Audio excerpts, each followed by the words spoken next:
요한일서 1장 5절부터 10절까지 함께 읽습니다. 우리가 저에게서 듣고 너희에게 전하는 소식이 이것이니 곧 하나님은 빛이시라. 그에게는 어두움이 조금도 없으시니라. 만일 우리가 하나님과 사귐이 있다 하고 어두운 가운데 행하면 거짓말을 하고 진리를 행치 아니함이거니와 저가 빛 가운데 계신 것 같이 우리도 빛 가운데 행하면 우리가 서로 사귐이 있고 그 아들 예수님의 피가 우리를 모든 죄에서 깨끗하게 하실 것이요 만일 우리가 죄 없다 하면 스스로 속이고 또 진리가 우리 속에 있지 아니할 것이요 만일 우리가 우리 죄를 자백하면 저는 미쁘시고 의로우사 우리 죄를 사하시며 모든 불의에서 우리를 깨끗게 하실 것이요 만일 우리가 범죄하지 아니하였다 하면 하나님을 거짓말하는 자로 만드는 것이니 또한 그의 말씀이 우리 속에 있지 아니하니라. 아멘. 성경은 참 어렵습니다. 어떤 것은 꽤 쉽게 보여지는데 전반적으로 말씀은 꽤 어렵습니다. 그래서 실상은 제가 고심하고 고민할 때들이 많습니다. 어떻게 하나님 말씀을 오해되지 않고 곡해되지 않게 전할 수 있을까? 또 말씀을 접하는 사람들이 어떻게 극단적으로 한 면만 안 보고 말씀을 균형되게 바르게 볼 수 있을까? 그런 부분에서 실상은 고심을 하기도 합니다. 많은 하나님의 사람들이 하나님의 말씀 가운데 한쪽 측면을 붙잡고 다른 쪽 측면을 버려버리기가 쉽습니다. 한쪽을 붙잡고 한쪽을 버려버려요. 어제 말씀으로 한다면 우리가 우리 주 예수님을 통하여 거룩함을 얻었노라. 그렇게 말씀에 선언하고 또 다른 말씀은 너희는 거룩하라. 거룩함이 없이는 아무도 주를 보지 못하리라. 그렇게 선언하고 있습니다. 이 두 가지 사이에 도대체 어떻게 해야 될 것이냐. 내가 거룩함을 얻었다는 진리와 너희가 거룩하지 않기 때문에 거룩함의 길을 걸어가야 하는 진리 가운데 두 가지 중에 어느 것을 붙잡고 어느 것을 버릴 것이냐 아니면 두 가지를 어떻게 균형되게 바르게 붙잡을 것이냐. 그런 부분에서 우리는 성경을 읽고 이해하는 것이 꽤 난해하고 어려울 때가 많을 수밖에 없습니다. 이 요한일서의 말씀도 그러합니다. 정말로 치열하게 말씀을 본다면 참 말씀이 어렵다. 그렇게 제 개인적으로는 보여집니다. 여러분들은 쉽겠죠? 저는 아주 어렵습니다. 요한일서가 아주 어렵습니다. 물론 다른 성경도 그러합니다. 쉬운 여러분이 부럽습니다.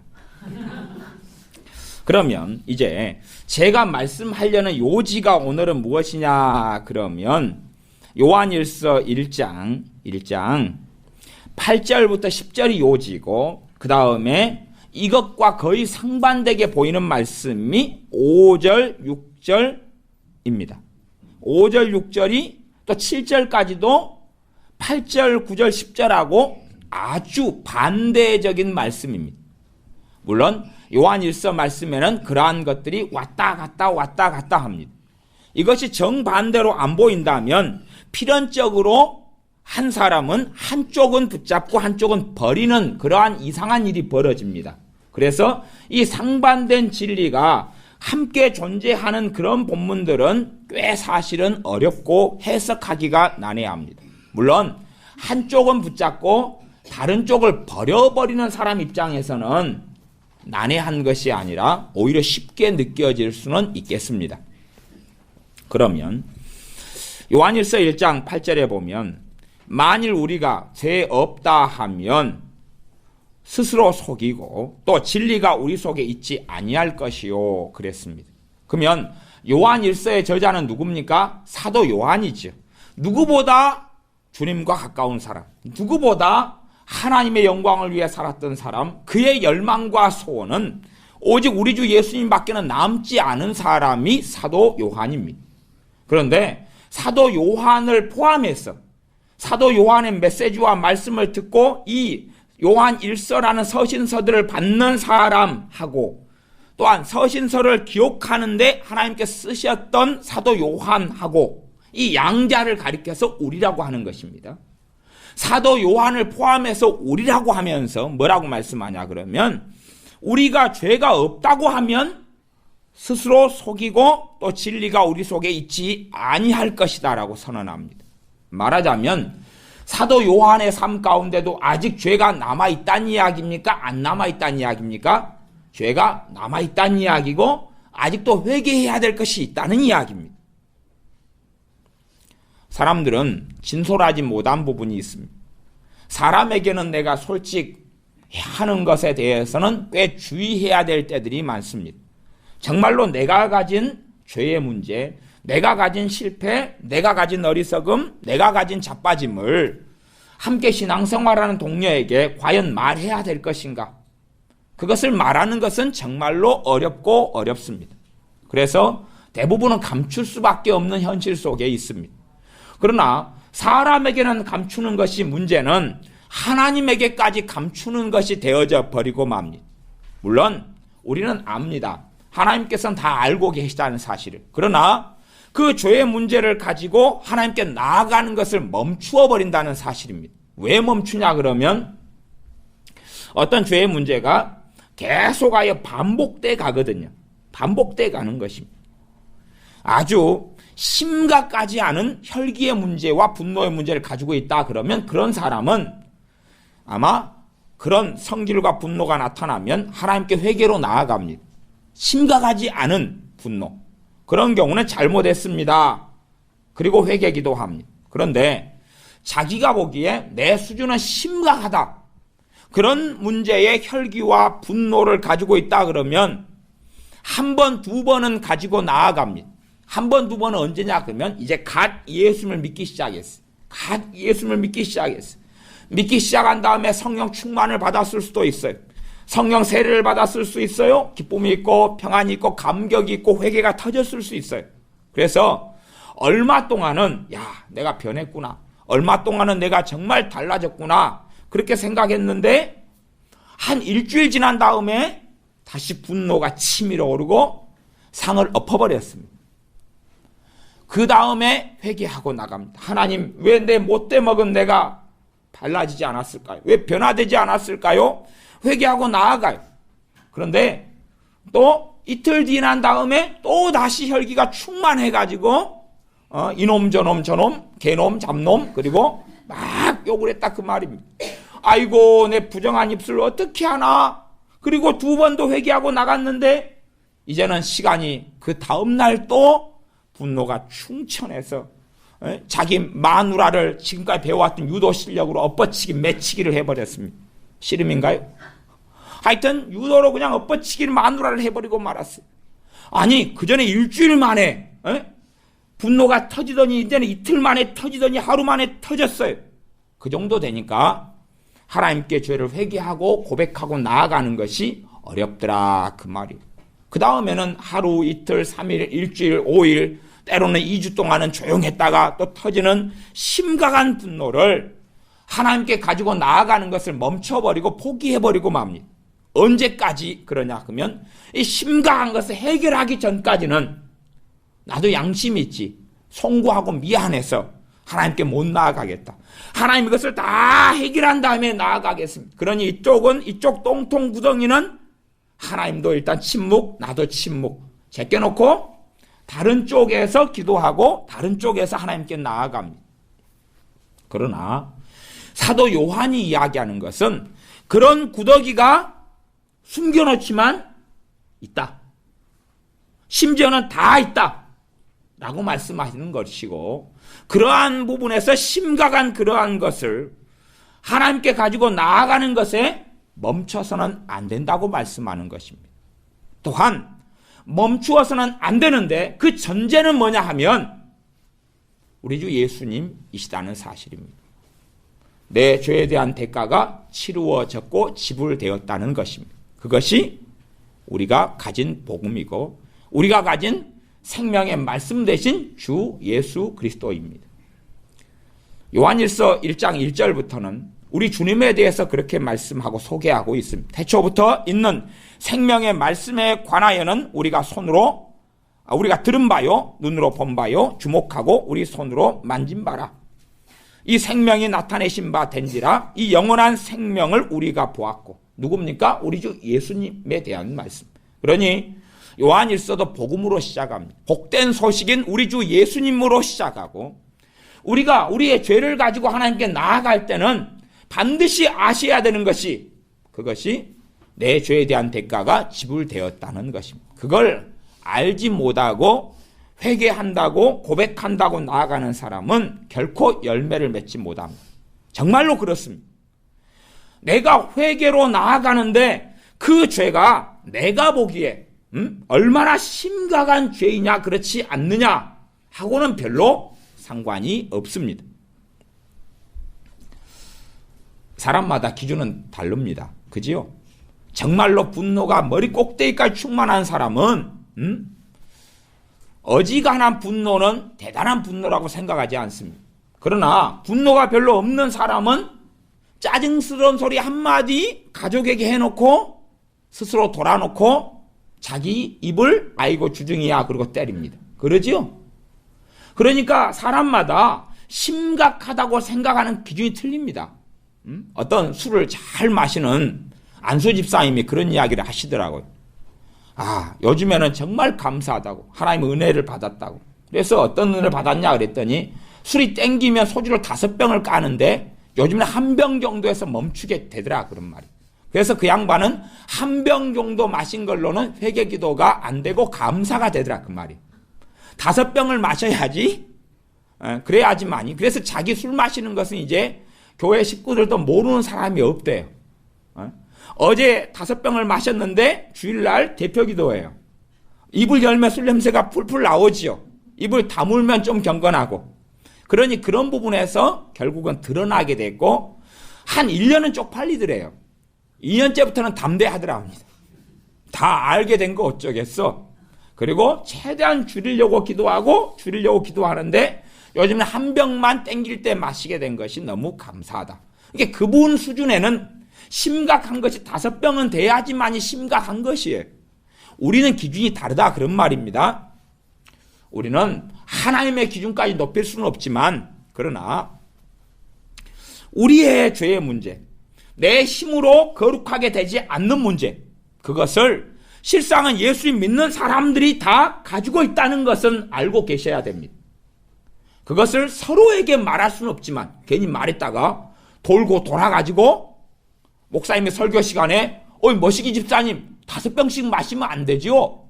그렇게 이야기하면 골치 아프니까 숨겨야 되는 것이 이 땅에서 가지는 교회의 권능과 능력과 은혜를 상실하게 되는 일임에도 불구하고 괜히 조직의 쓴맛을 볼 필요는 없기 때문에 숨겨야 되지만 하나님께는 숨길 필요가 없다는 사실입니다. 그래서 시편의 하나님의 사람들은 하나님께 숨김없이 나아갔습니다. 숨김없이 진솔하게 나아갔습니다. 우리 주님께서는요, 육신을 가지고 이 땅에 오셨어요. 육신을 가졌다는 것은요, 그대로 고통, 육신을 가졌기 때문에 아무리 경건하고 성령 충만해도 금식기도 하는 게 아닌 나는 한 끼 두 끼 세 끼 굶으면 눈에 뵈는 게 없어집니다. 금식은 40일 동안 하나님의 은혜로 할 수 있는데, 제가 금식 40일 동안 하는 목사님들하고 만나 물어봤어요. 대담을. 저는 40일까지는 안 했습니다. 끼해야 열흘. 그것도 어떤 날은 6일 하다가 밥 먹어버려. 어떨 때는요 3일은 잘하다가 어떨 때 하루는 못해요. 그러다가 2끼 먹고 밥 먹어버려. 2끼 금식하고. 그리고 이제 교인들 앞에서 내가 3일 한다고 해놓고 이틀 되니까 너무 배고파요. 새벽 2시에 김밥집에 가서 먹었어요. 그러니까 제 자신은 별로 신뢰하지 않습니다. 근데 경건한 분들이 좀 계셔서 40일 하는 분들에게 제가 물어요. 40일을 하시니까 3일은 정말로 쉬우시겠어요? 그러니까 그분들이 정직하게 그렇게 말씀하시더라고요. 하나님의 은혜가 아니면 전 3일이나 40일이나 똑같더라고요. 그분들이 그렇게 이야기해요. 그러면서 어떨 때는 40일 금식하는 것보다 3일이 훨씬 더 저는 힘들 때가 많습니다. 제 힘으로 금식할 때 되면 훨씬 더 힘들다고 40일 금식하는 해쳤던 분들이 저한테 고백하는 이야기, 제가 물어봤으니까 하시는 이야기를 제가 듣고 들었습니다.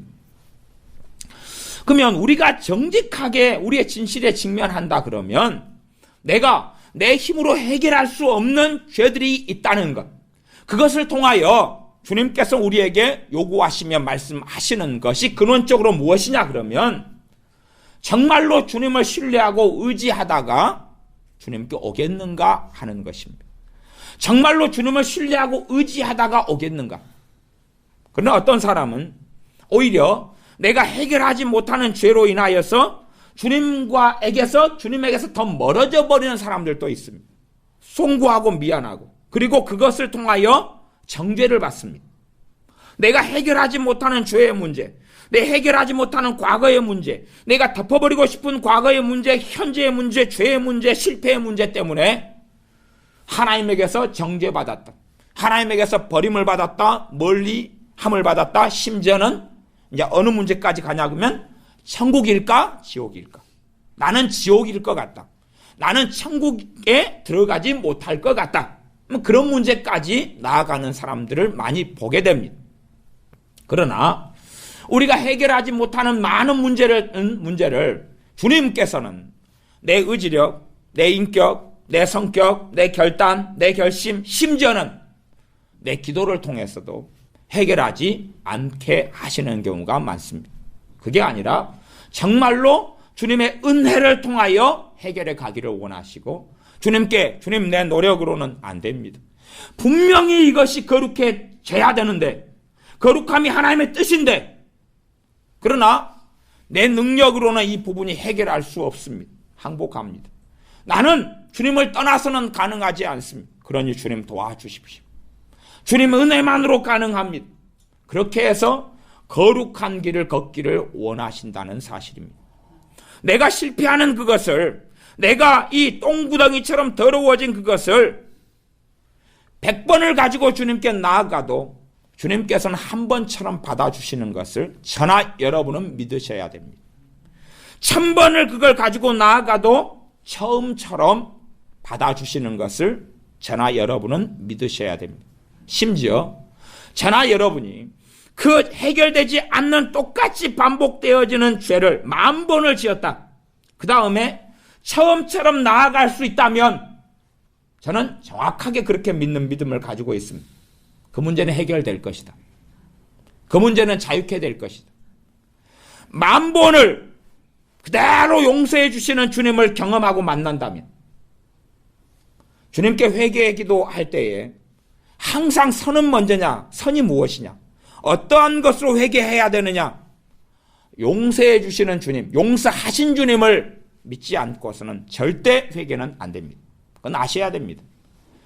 이미 용서를 알고 믿고, 주님께서 혹시 예정되셨습니까? 한 1년 지난 다음 십자가에 돌아가신다는 소식이 들려옵니까? 언제 죽으셨습니까? 여러분이 이 땅에 계시기 전입니다. 언제 내 죄에 대한 대가가 지불되었습니까? 2000년 전에요. 그때요. 내 죄에 대한 대가가 지불되었거든요. 지불되었어요. 여러분이 자식을 사랑하면 집 근처에 있는 분식점에 그러지 않습니까? 돈을 10,000원을 맡겨놓습니다. 그런 다음에 자식한테 전화를 해서, 야, 배고프지? 엄마가 돈 맡겨놨다. 그 앞에 분식점에서 떡볶이 먹고 와라. 그러지. 물론 자식을 잘 못 만나면 돼지처럼 20,000원치를 먹어버리고, 엄마 맡겨놓으셨는데 감사하지, 잘 먹었는데 10,000원 예상을 더 걸어놨어요. 갚아주세요. 그러겠지만 적당한 아이는 2,000원치 먹고 또 8,000원치를 아중을 위해서 아껴두겠지요. 그러나 그것보다 더 광대하게 주님의 보혈은 능력이 있습니다. 주님이 치르신 그 피는, 그 고난은, 그 대속은 능력이 있습니다. 그래서 우리가 정말 심각하게 보이는 것이, 사람마다 수준과 기준이 다르지만 그럼에도 가지고 나아가는 걸 멈추지 않아야 되고, 가지고 나아갈 때에 믿음으로 용서함을 믿고 나아가는 것이 복음입니다. 우리가 가진 복음은 용서해 달라고 하나님 기도하면서 하나님을 설득하는 것이 아닙니다.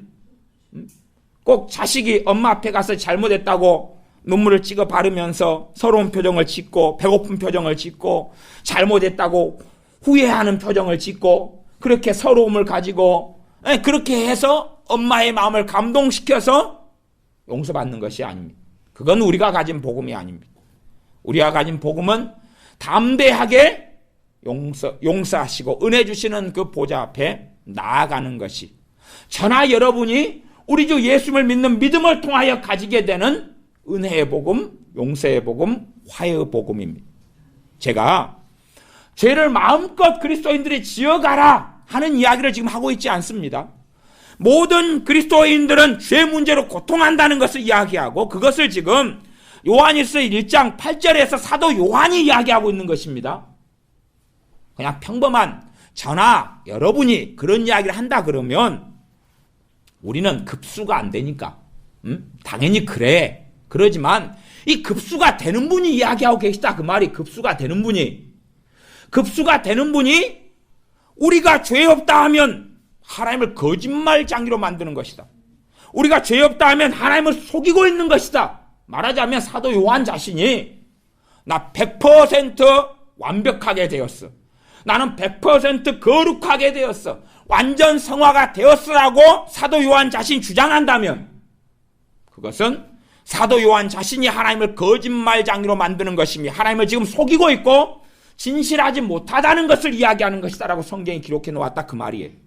그러니 정말로 진실한 사람은 그가 어떤 주의 종이든지 어떠한 장로님이든지 집사님이든지 어떠한 사람이든지 간에 내가 진실하게 하나님께 나아갈 때는 내게는 다 이렇고 저런 해결하지 못하는 죄의 문제를 가지고 있다는 것을 볼 수밖에 없다는 것입니다. 그럴 수밖에 없다는 것이. 심지어 저는 그런 것을 경험하고 살았습니다. 어떨 때는 너무나 큰 하나님의 은혜가 오고 성령 충만이 오니까 그렇게 느낄 때가 있기도 했습니다. 야, 내 죄의 문제가 참 많이 해결되었다. 이제 정말 짜질구레한 것만 남았다. 얼마나 감사하고 좋은가. 거기에 취해 있을 때도 얼마간 있었습니다. 그랬더니 어느 날 성령님께서 제가 새벽에 기도하는데 역사를 안 하시는 거예요. 역사를 안 하시는 거예요.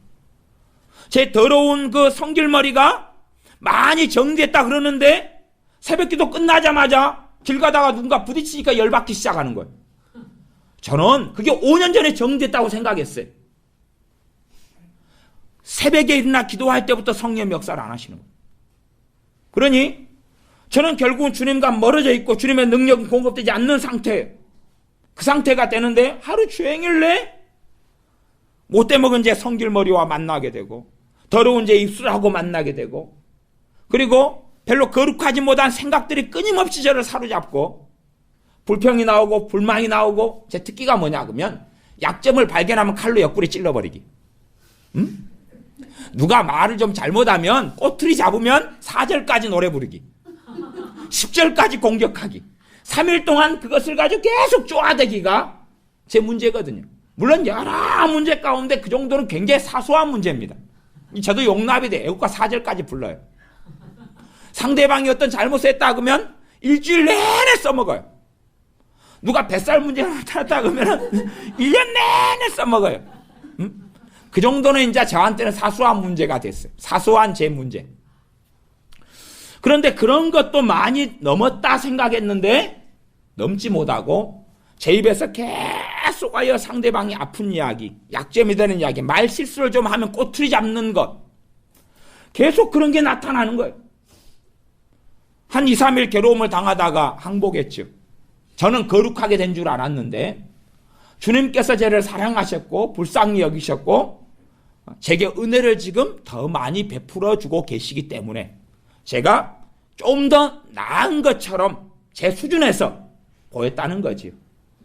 그런데 저는 됐노라고 생각했던 거예요. 그렇게 다시 성령 역사가 스톱해가지고 하루 이틀 3일 지나니까 너무 고통스러운 거예요. 바다에서 헤엄치다가 모래 위에서 헤엄쳐보세요. 모래 위에서. 바로 삐고 딱 잡아갑니다. 근데 바다 위에 헤엄치다가 모래 위에서 헤엄치고 있는데 얼마나 이게 헤엄이 뭐예요? 고통스러운 거죠. 모래 위에서 달리기 하는 것하고 좋은 트랙에서 달리기 하는 것하고 차이가 얼마나 많이 난, 그것보다 더 극심한 차이를 며칠을 경험하다가 아이고 항복입니다. 그랬더니 성령에서 다시 나타나는 거예요. 근데 제가 배움이 좀 늦거든요. 또한 두어 줄 뒤에 너무 좋을 때 되니까 야, 내가 이루었다 선노라 보았노라. 성령에서 또 사라지는 거예요. 그걸 많이 겪었습니다. 그러면서 이제 조금은 정신을 차렸어요. 성령님께서 내게 떠나가시면 정말로 별 볼 일 없구나. 성령님께 떠나가시면 내가 이루었다는 거룩함이라는 것은 없는 거야. 그건 이 땅에서는 그건 없는 거다는 것을 알게 되었습니다. 제가 한때는 그랬습니다. 내적 치유 상담을 오래 하면 내적 치유에 많이 빠져 있었어요. 그래서 내적 치유를 통하여 저를 완벽한 인간으로 만들려고 그랬습니다. 모든 상처마다 치유되면 완벽한 인간이 될 줄 알았습니다. 누가 없이도요? 주님이 없이도요. 성령 하나님의 역사하심 없이도요. 보혜사 성령님의 도우심 없이도 저는 완벽한 사람이 되는 걸 추구했습니다. 그리고 소위 말하면 내적 치유를 하면 할수록 제가 더 심각해져 가는 거예요. 왜? 제가 고민했습니다. 이게 무슨 일인가? 나는 상처를 7살, 6살, 5살 상처까지 끄집어내가지고 5살에 여기 화상난 사건, 왜 화상날 때 엄마 아빠는 나를 지켜주지 못했는가? 엄마 아빠 뗐지? 그리고 이제 막 나름 치유한다고 난장판을 피우는데도 더 심각해져 가는 거예요. 제가 결국은 성령님을 제 삶에서 몰아내겠다는 것이었어요. 말하자면 주님을 내가 몰아내고도 완벽한 사람이 되겠다는 거예요. 그 길을 아담 할아버지가 하와 할머니가 걸었던 그 길이에요. 사단 루시퍼가 걸었던 그 길이 그 길이에요. 하나님 없이도 내가 거룩한 자리에 설 수 있다는 그 길이었던 거죠. 우리는 해결하지 못하는 죄들을 다 가지고 있습니다. 그러나 그것을 가지고 하나님께 나아가는 것을 멈추면 안 된다는 사실이고, 내 어떤 죄라도 가지고 나아갈 때에 우리가 가진 화해의 복음, 용서의 복음, 은혜의 복음, 대속의 복음은 용서받는다는 것을 알고 나가는 것입니다. 그것을 믿고 나가는 것입니다. 그게 없이는 여러분의 회개 기도는 열매 맺지 못하십니다. 나아가서 똑같은 잘못인데 담대하게 1000번도 가지고 나아갈 수 있어야 된다는 사실. 여러분의 양심이 여러분을 정죄하고 책망해서 너 그렇게 오늘만 해도 성질머리 더러운 거 10번을 그렇게 냈으면서 지금 10번째인지 오늘만 해도 잘못했습니다 그러고 있는데 양심이 있냐? 그것 좀 고치고 해라 라고 주장할런지 몰라도 주님의 피가 아니면, 그분의 은혜가 아니면 고칠 수 없다는 사실 앞에 우리가 겸비케 되어져야 되고, 그 정말로 겸손함을 가지고 있는 사람은 하루에 내가 분노가 10번 나서 상을 엎어도 10번 다 다시 나아갈 수 있습니다. 100번을 그렇게 해도 나아가셔야 합니다. 그래야지만이 주님의 그 거룩하심이 내게 입혀지고 내가 변화의 여정 속에, 달라지는 여정 속에 걸어가게 됩니다. 그렇지 않고 내 힘의 의지력과 절제력과 내가 가진 인격을 통하여 내 삶을 변화시키고 심지어 성경 구절들을 이용해가지고 나를 변화시키려 한다 해도 계속된 좌절을 맛볼 수밖에 없습니다. 항상 그렇습니다. 우리 교회 애들에게 제가 1000원을 용돈을 줍니다. 그러면 어떤 애는 감사하다 그럽니다. 왜냐하면 친구에게 빚을 200원을 지고 있었거든요. 그래서 200원 빚 갚고 800원어치 떡볶이를 먹겠다는 겁니다. 그러면 그 1000원 가지고 해결할 수 있는 일이니까 그런 것이, 우리의 삶 속에 하나님의 은혜가 조금 임해서 그 조금의 은혜로 해결할 수 있는 일이 있다 그 말이에요. 이해되시죠? 그러나 어떠한 분야는 굉장히 많은 하나님의 은혜가 임하여야지만이 해결됩니다. 그것이 틀려요. 기도, 여러분이 오늘 예를 들어 튀김을 먹고 싶다, 돈이 없다. 그러면 아이고 튀김 먹고 싶다? 그러면 튀김이 들어와 버려요 그날. 경험 못 하셨어요? 그럼 욕심으로 그런 거예요. 여러분 슈퍼타이가 떨어졌어요. 아이고 살 돈이 없어요. 아이고 슈퍼타이 떨어졌네. 기도도 안 해요. 들어오는 거 경험하셨지요? 아무것도 아니에요. 내가 정말 믿음을 가지고 사는 사람은 그걸 숱하게 경험해요. 숱하게. 오늘 밖에 가서 외식하고 싶다. 근데 그 꼴불견 남편이 외식하자는 거예요 오늘은. 그러니까 하나님의 응답은 기도하지 않아도 이 소소하고 작은 것들은 많이 와요. 내가 은혜 생활만 하고 있다면, 내가 주님을 신뢰하고 믿고 내가 의지하고 살아간다면 생각만으로도 응답되는 것 정말 많아요. 심지어 돈이 있는데 화장지 사기가 귀찮아요. 화장지 사러 가기가. 화장지가 떨어졌는데. 아이고, 화장지 떨어졌네? 누가 사가지고 들고 온다니까요. 제일 가까이는 그 왼수가 사가지고 들고 오는 게 제일 많아요. 네? 어떤 날에 시어머니가 사가지고 들고 와요. 그분도 또 왼수인가요?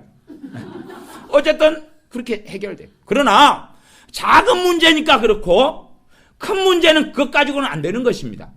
큰 문제는 더 기도가 필요해요. 문제가 더 큰 것은 더 기도가 필요해요. 그래서 우리 주님의 기도의 가장 클라이막스와 최고봉은 겟세마네 동산이었어요.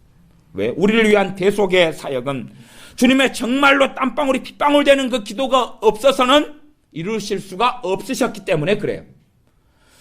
엘리야 선지자처럼 하늘문을 닫아버린 다음에 하늘문을 다시 여는 그것은 갈멜산에서의 기도가 없으면 안 되기 때문에 그런 것이, 그 정도가 이제 최고 수준의 어떤 가장 깊은 수준의 기도, 깊다고 하는 것이 특별한 방법이 있는 게 아니고 정말로 간절히 정말로 하나님을 신뢰하고 하는 열렬하고 뜨겁게 하는 기도를 이야기하는 것이, 그것도 충분히 그런 기도를 통하여서 열매를 맺는다는 것이. 마찬가지로 내 죄의 문제에서는 필연적으로 무엇으로만 죄가 해결되냐 그러면 몇 가지인데, 첫째는 근원적으로는 복음이에요. 복음인데 복음 안에서 흘러나오는 은혜, 복음의 진리, 그렇죠? 복음을 내가 누리고 받고 그 은혜가 들어오는 통로가 되는 것, 믿음과 기도. 그것을 통하여 작은 죄의 문제는 그 은혜가 조금만 흘러 들어오면 해결돼요. 손 씻을 때는 물이 조금 필요하죠. 샤워할 때는 많이 필요해요. 그 다음에 샤워를 아니라 때를 갖다가 불어가지고 때를 벗겨내고 껍질을 한 바퀴 벗겨내려면 훨씬 더 많은 물이 필요해요. 작은 부분의 더러움은 그 은혜가 조금 필요해요. 성령의 역사가 조금 필요해요. 그러나 심각한 문제는 조금 필요하지 않아요. 아주 많이 필요해요. 문제는 그러한 상식을 우리가 가지고 있지 않다는 이야기입니다. 조금의 은혜가 오면 모든 게 해결돼야 될 줄로 생각하고, 혹은 모든 걸 해결할 수 있고 내가 거룩하게 될 수 있다고 생각하는 것입니다. 아니요, 결코 그렇게 되지 않습니다. 주님의 은혜가 조금 오면 조금 수준에서 해결될 수 있는 것만 되는 것입니다. 그 수준에서만 되는 것이. 1,000원을 내가 받았다. 1,000원에서 해결될 수 있는 것만 살 수 있을 뿐이에요. 1,000원 가지고 만원짜리 물건을 집어가지고 1,000원 여기 있습니다. 그리고 물건을 만원짜리를 가지고 돌아가려 그러면 슈퍼나 마트 아줌마가 도둑이야, 아니면 정신이 있느냐 이 에펜네야, 그럴 수밖에 없는 것이에요. 미친 척을 해야지 안 잡혀갑니다. 그 다윗처럼 시험에 침을 흘리고 막 그래야지, 이 에펜네가 도둑질이 한 게 아니라 정신이 나가서 그랬구나 그러면 경찰서에 안 잡혀가고, 멀쩡한 정신을 보이면서 아니 돈 그거 받았지 않느냐, 그거 만원짜리고 그거 1,000원짜리지 않느냐, 1,000원 가지고 만원짜리 가져가는 게 정상이다, 그리고 들고 가면, 그러면 여러분은 고발당할 수도 있습니다. 하나님의 은혜가, 충만한 은혜가 와야지 깊이 있는 것을 해결되어져 갑니다. 그러나 내가 그것을 믿음으로 열고 열지 않는 한은 그것은 해결되지 않고 그 은혜도 조금 오고 맙니다. 사소한 것은 많은 믿음이 필요하지 않습니다. 사소한 죄는 조금 기도하면 용서받았다는 것을 나는 압니다. 그죠?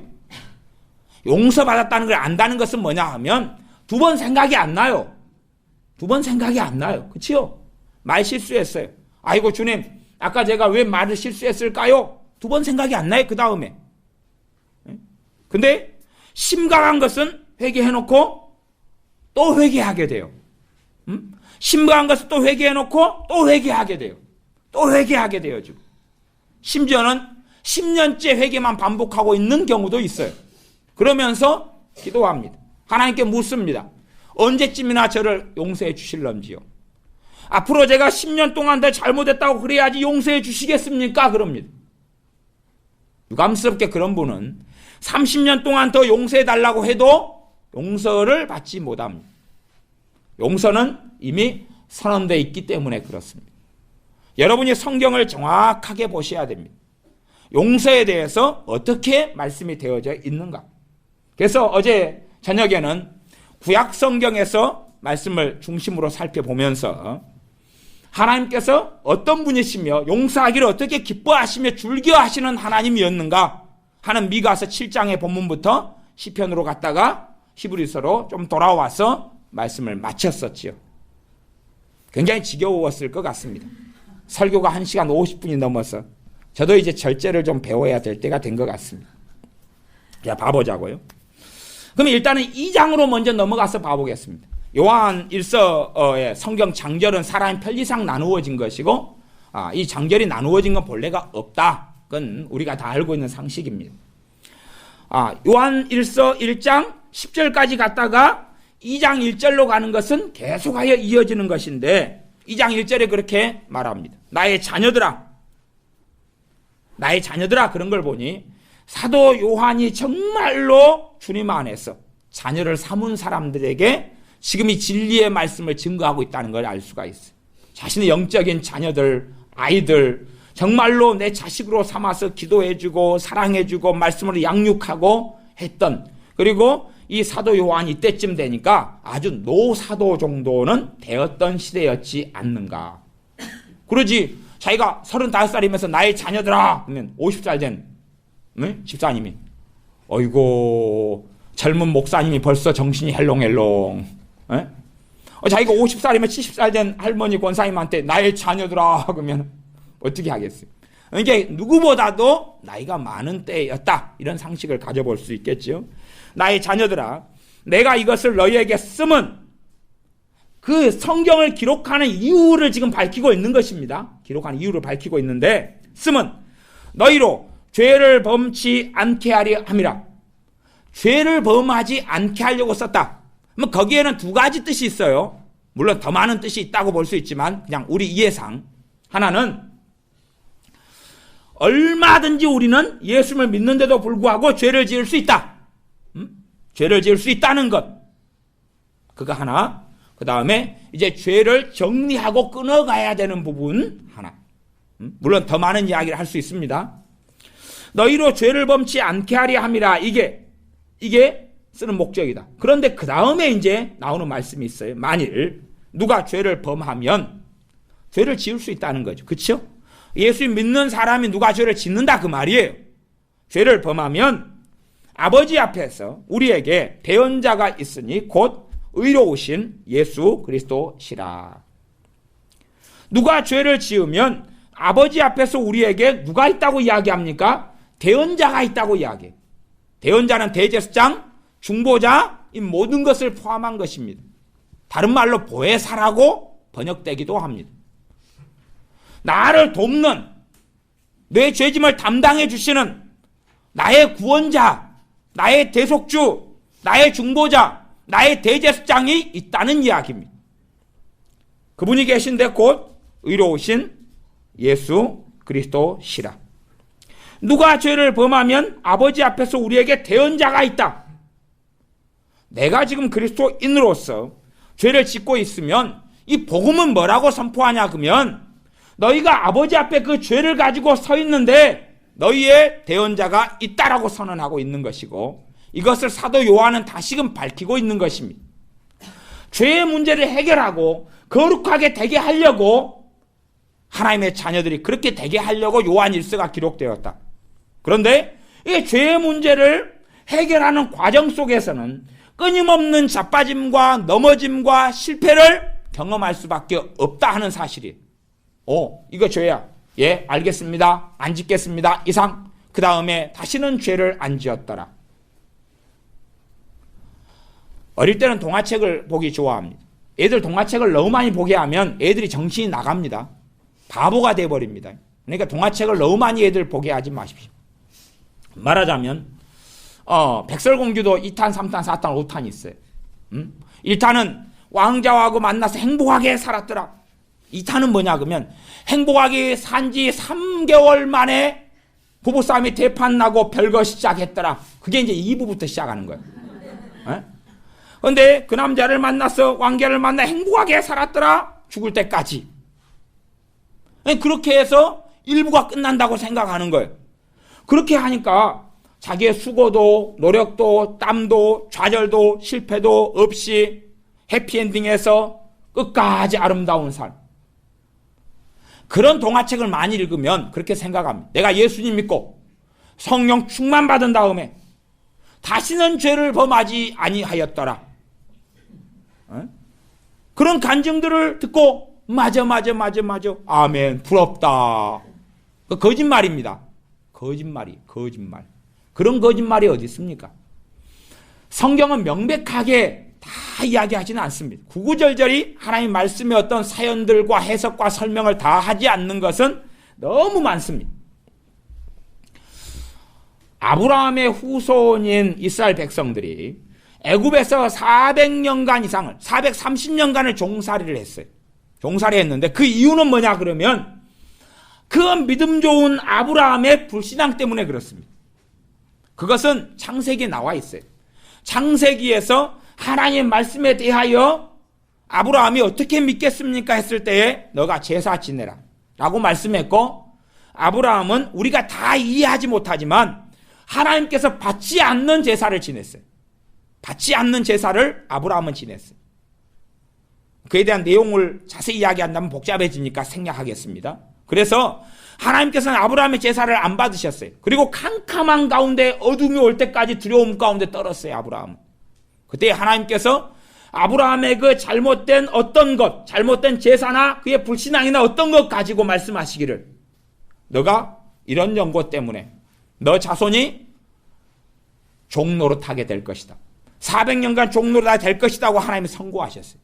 그러면 그 하나님을 만났던 아브라함에게도 계속된 문제와 허물이 있었다는 거예요? 없었다는 거예요?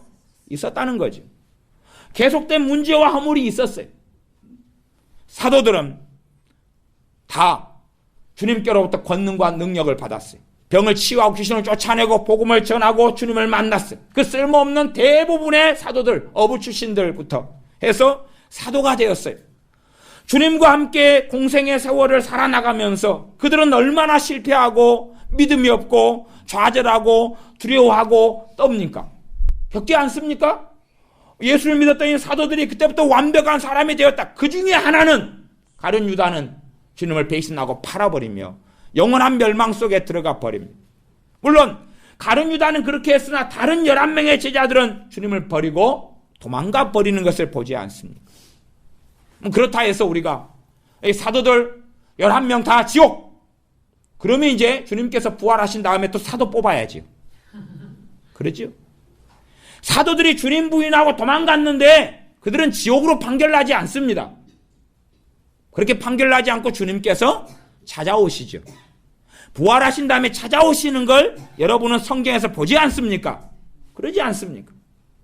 내가 죄를 짓고 자빠졌다, 너 지옥, 그렇게 단순하지가 않습니다. 그런 사람은 성경을 엉덩이로 읽으신 건데 엉덩이가 크실수록 읽기가 좋으실 수도 있겠습니다. 점자 엉덩이 성경을 개발하셔가지고.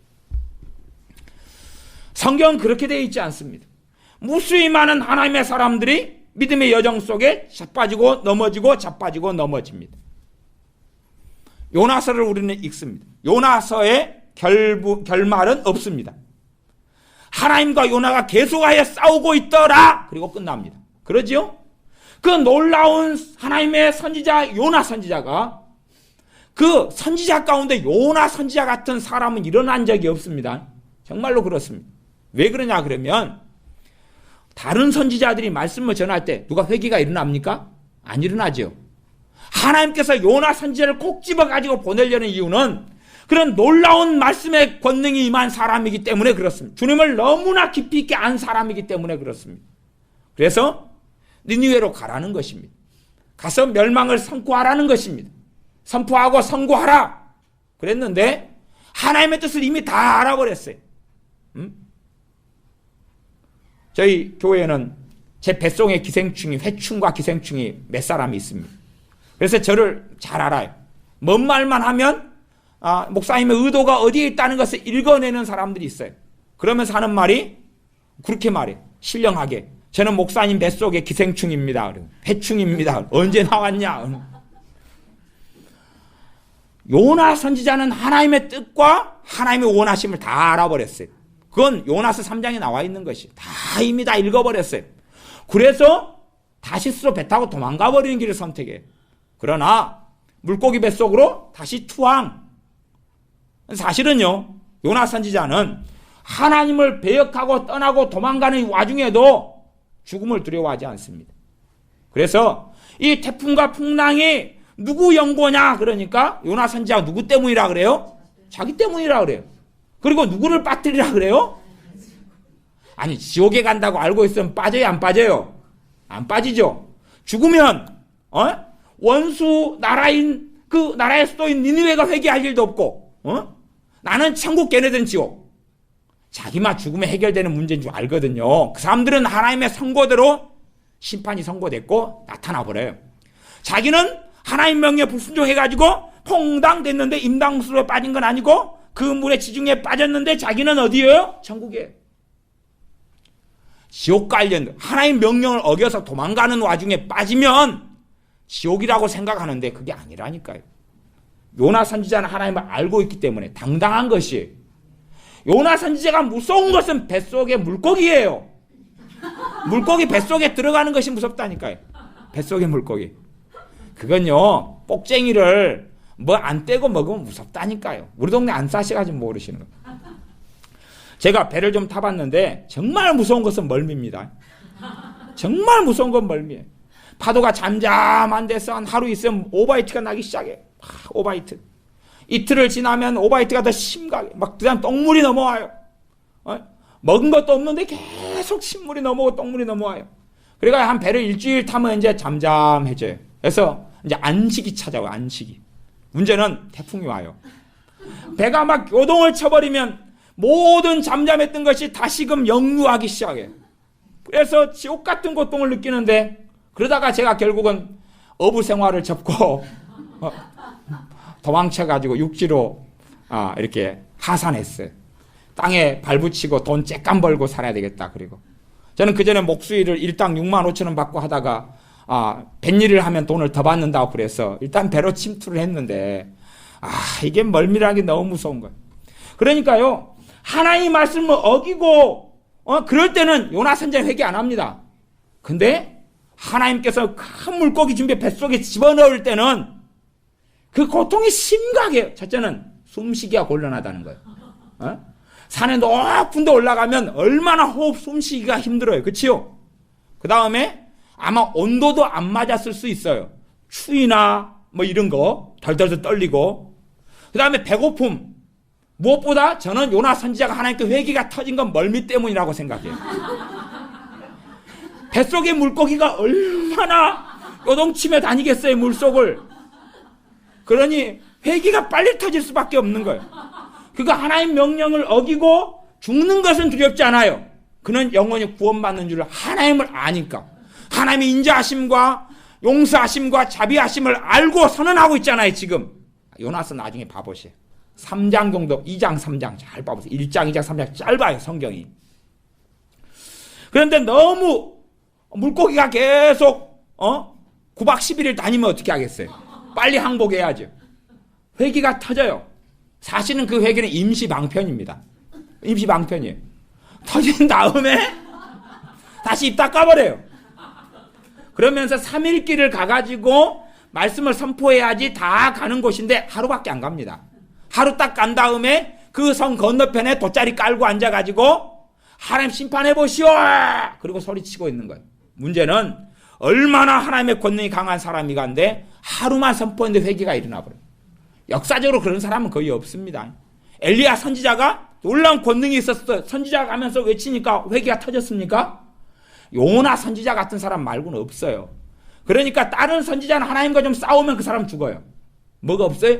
하나님을 제대로 알지 못해요. 요나 선지자는 싸우고 죽어요, 살아요? 살아요. 급수가 아마 선지자 중에서는 급수가 굉장히 높은 사람이에요. 물론 선지자들 대표는 하나님께서 엘리야 선지자를 삼았어요. 적은 능력, 그게 적은 능력인지 몰라도 급수는 요나 선지자 굉장히 높은데 또 청개구리예요. 그러니까 하나님을 너무 깊게 잘 아는데 하나님을 잘 그렇게 마음에 안 들면 그냥 똥꼬집을 피우고 청개구를 피워요. 그러니 알쏭달쏭한 선지자가 요나 선지자. 그러나 그는 하나님과 계속 싸우면서도 하나님은 그를 설득하려 하시고 그는 포기하지 않고 하나님께 계속하여 저항해요. 그러면서 안 죽어요. 안 죽어요. 그러니까 아마 요나 선지자를 회개를 시키려면 또 물고기 뱃속에 또 집어넣어버려야 돼요. 그러면 잘못했습니다 그러는데 기껏해야 사막의 열기와 막 그 정도 가지고는 요나 선지자도 뒷심이 있기 때문에 포기하지 않고 하나님과 대항하면서 그 말다툼하고 언쟁하는 상황 속에서 요나서는 끝맺음을 해요. 그 뒤엔 이야기는 밝히지 않는다 그 말이에요. 말하자면 그렇게 거룩한 선지자 요나도 또 죄 가운데 나아가고 불순종 가운데 나아가는 것이 특이하고 이상한 게 아니란 이야기고, 그 앞에 아브라함 이야기했죠. 어제는 다윗 이야기를 제가 쭉 했습니다. 다윗 이야기했어요. 솔로몬 같은 사람은 젊었을 때부터 하나님을 섬겼지요. 기브온 산상에서 하나님께 번제를 1000번제를 드릴 때에 그 마음을 순전했어요. 하나님을 기쁘시게 했어요. 그러죠. 그러다가 바로 공주 바로의 딸이 와가지고 살랑살랑 애교 떨고 흔들어 버리니까 하나님 빠이빠이 안녕 그리고 가잖아요. 그치요? 정말로 거룩한 사람들 또 사울왕 같은 것도 성령이 임하시면서 새 마음과 새 정신을 받았어요. 그러나 하나님을 등지고 시간이 흘러가면서 가버리잖아요.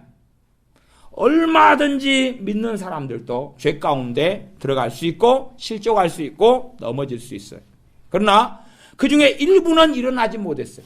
그러나 대다수는 다시 일어났어요. 물론 성경에 있는 인물들을 가지고 이야기하는 것입니다. 왜요? 그들은 하나님을 믿는 믿음의 용사들이었기 때문에 그렇습니다. 무수한 죄 가운데 하나님의 사람들이 살았으나 결국은 일어난 믿음의 용사들은 특징이 믿음의 사람이었고 그 사람들의 명단이 어디에 있습니까? 히브리서 11장에 있습니다. 구약은 율법으로 살았다? 아니요. 구약에 있는 사람들 히브리서 11장에 나오잖아요. 대부분 구약의 인물들이 무엇으로 살았죠? 믿음으로요. 믿음으로 살았어요. 믿음으로. 율법으로 산 게 아니에요. 믿음이 핵심이 돼가지고 있을 때만이 그 율법이 생명을 나타내기 시작해요. 그냥 믿음이 없는 율법은 정죄할 뿐이고 죄를 밝혀낼 뿐이고 너가 얼마나 부정하고 더러운지를 보여줄 뿐이지 거룩하게 만들지는 못합니다. CT 촬영기가 암이 있다는 걸 진단해도 암을 치료하지는 못해요. 율법의 기능이 그 정도예요. 그 정도. 율법은 거룩하고 좋은 것인데 치료하지는 못해요. 치료는 주님께로부터만이 가능한 것이, 주님만이 우리의 죄 문제를 치유하고 깨끗하게 하실 수 있어요. 내가 주님을 믿을 때에 우리는 약속을 받아요. 믿을 때에 복음의 영광을 가지게 되어져요. 말하자면 예수님께 십자가에 죽으시고 살아나시며 하나님의 보좌 우편에 앉으셨을 때에 예수를 믿는 너희들도 하나님 보좌 우편에 앉았다라고 성경은 증언하고 말씀해. 보좌 우편에 너희가 지금 앉아있다.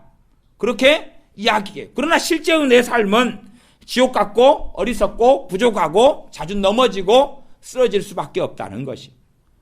예수를 믿는 대부분의 사람들이 저 집사님 고상해. 저 집사님은 한 번도 안 넘어질 거야. 저 집사님 두 부부는 둘 다 믿으니까 얼마나 좋을까. 저 사람들은 싸우지도 않을 거야. 집에 가면 가정예배 드리고 손잡고 통성기도 할 거야. 싸웁니다. 싸워요. 그 양반들 어제도 이혼할까 말까 그러고 대판 싸우고 그랬어요. 여러분이 환상 속에 저 부부는 믿으니까 문제가 없을 거야. 같이 믿으니까 같이 손잡고 예배당에 가니까 너무 좋을 거야.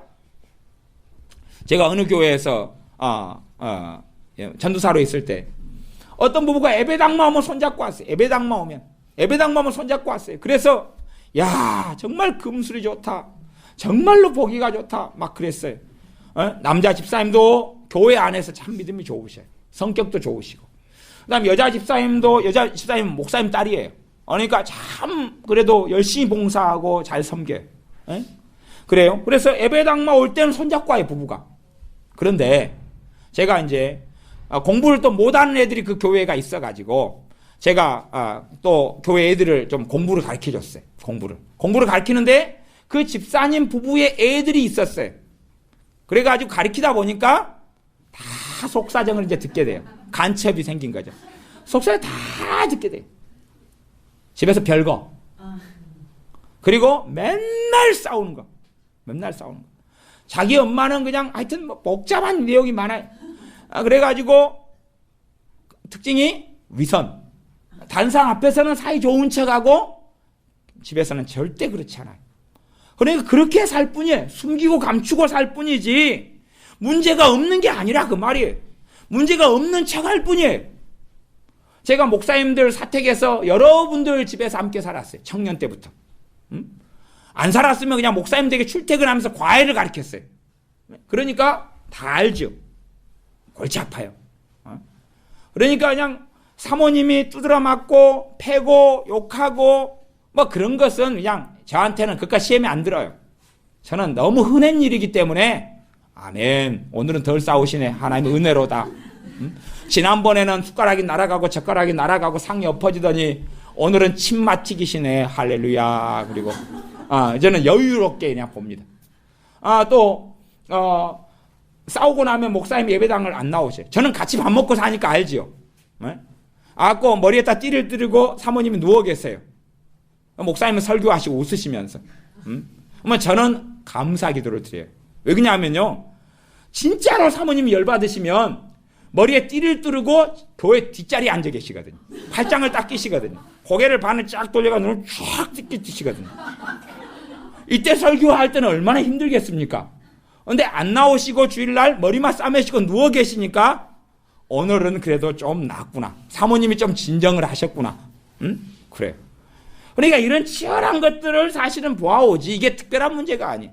근데 문제는 당사자들은 특별한 문제라고 생각해요.